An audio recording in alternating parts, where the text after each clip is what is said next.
Ganda umaga po, maupo tayo lahat. Galang-galang Governor Vilma Santos Recto, Vice Governor Mark Reviste, Secretary Greg Domingo, Secretary Linda Baldos, Secretary Ricky Carandang na hindi ho nagsuot ng helmet.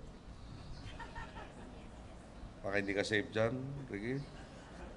Mr. Angelito Bermudo, Mr. Edgardo Reyes, Mr. Cesar Benaventura, Mr. Ian Mancour, Governor Dodo Mandanas, Mayor Ryan Dolor, Mr. Ricky Rason, Mr. Sid Consuni, government officials, our foreign investors, AGNP officials and employees, distinguished guests, mga minamahal ko pong kababayan, magandang umaga po sa inyo lahat. Kauna-una ang pagkakataon ko makabalik ng Batangas. Hindi ako naimbita ni Mark masyado dito. Kaya sasamantalay ko nang magpasalamat talaga sa suporta iginawa niyo sa atin na siyang naging daan o nagbigay daan para naman po talagang mapunta na tayo sa tuwid na landas. Maraming salamat po ulit sa inyo lahat. Kadalasan po pag nagtatalumpati tayo, Tagalog po ang ginagamit nating salita. Ngayon po napunta tayo sa Batangas, minabuti po ng aking mga manunulat na gumawa ng talumpati sa English. Medyo hindi ko maintindihan bakit nagkaganon.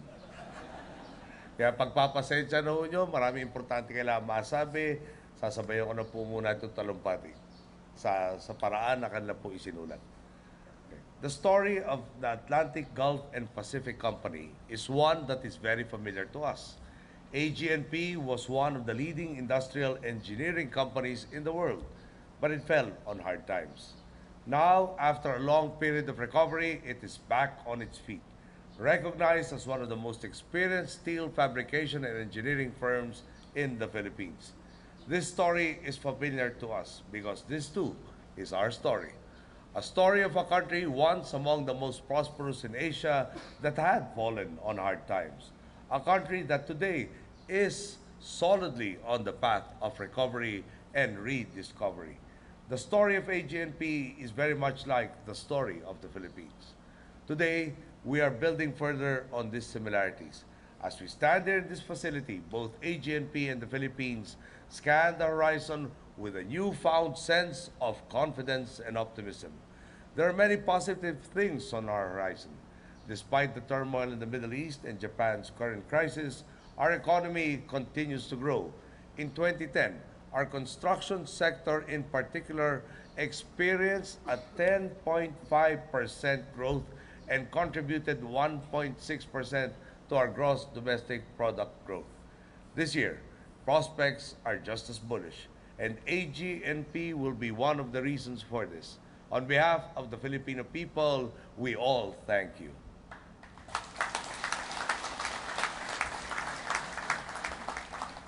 As one of the most experienced steel fabrication and engineering firm in the Philippines, it comes as no surprise that your company's excellence and expertise has also been given recognition outside the country.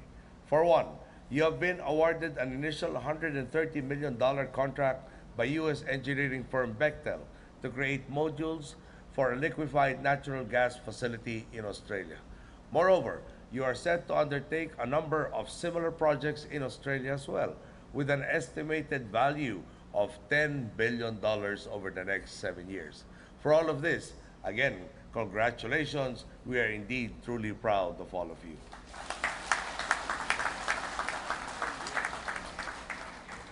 I must also add, however, that while these triumphs underscore your competence on a global scale, these also emphasize the talent and skill of the Filipino worker. You have been employing Filipinos and sending them to the Middle East, Africa, Russia, New Caledonia, and many other countries. Thank you for giving our workers a stage in which they can show the world what they are truly capable of. Even with your success in partnering with companies abroad, you have played a significant role here as well, specifically in the Malampaya offshore gas field project, which is the largest source of natural gas in the Philippines. Natural gas contributes to 44% of our power generating capacity in Luzon and at least 34% nationwide. Indeed, your efforts provide a big lift to our country's economy.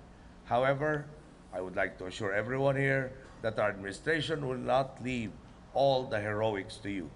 Just as you have excelled in your industry, as you have impressed the world with the quality in which you deliver, we are doing everything we can to build an environment where business can thrive and prosper and employ people.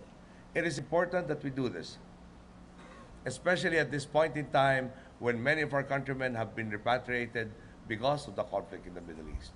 Many of them are currently looking for jobs, and we want to make sure that they can put their skills to good use in successful companies such as AGNP. Through the Technical Education and Skills Development Authority, TESDA, we have already prioritized our repatriated citizens for free skills training programs. These will help them land new jobs or venture even into entrepreneurship. Moreover, the Department of Labor and Employment has been burning the midnight oil, coordinating with local business organizations and with recruiting agencies to find jobs for our repatriated OFWs. I hope that you can join in this initiative and extend your assistance further, particularly to Filipino engineers displaced by the turmoil in Libya. Let's have our workers ply their trade back here, where they can help Filipino companies with their talents. As we strive to create a more attractive business environment, we have begun a number of projects, many of which may be of some interest to you. For one, we are planning the establishment of 3 natural gas pipeline projects within the next 3 years, primarily in Luzon, amusingly named Batman 1, which is Batangas to Manila 1, Batman 2, Bataan to Manila, and finally Bat Cave, which is Bataan to Cavite.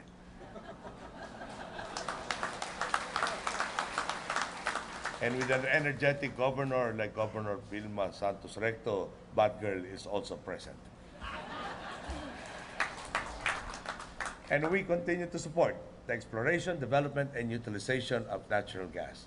Both of our stories have reached a point where we can be confident again. Confident in each other, in ourselves, and in our respective and shared paths to success. And this loadout ceremony is an embodiment of that confidence. But we do not want this confidence to end here. We want it to reach every Filipino. We want our people to feel their potential for success and to actually actualize them. We want them to know that they are world-class, that their products and services can be appreciated on a global scale by some of the biggest companies in the world, such as British Petroleum and Bechtel. This optimism should be felt by all of us, and it should lead to benefits not just in our economy, but more importantly, in the way our people live.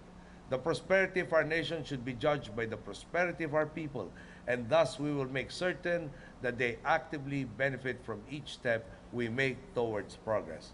The same way AGNP and the Philippines share similar stories, all Filipinos share one national story, one that reminds us of our collective task to make sure that we move forward together, that no one is left behind.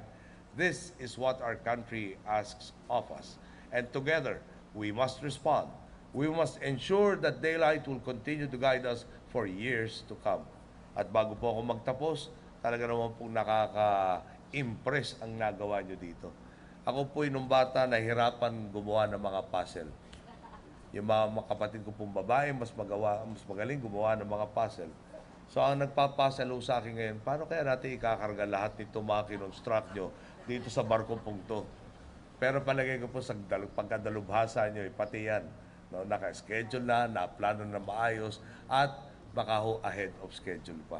Talaga po, itong araw na to, pinakita nyo ang gilas ng Pilipino. Talagang mabuhay po kayo. Maraming salamat sa lahat at ipagpatuloy po natin yung pagtungo sa tuwid na landas. Magandang umaga po.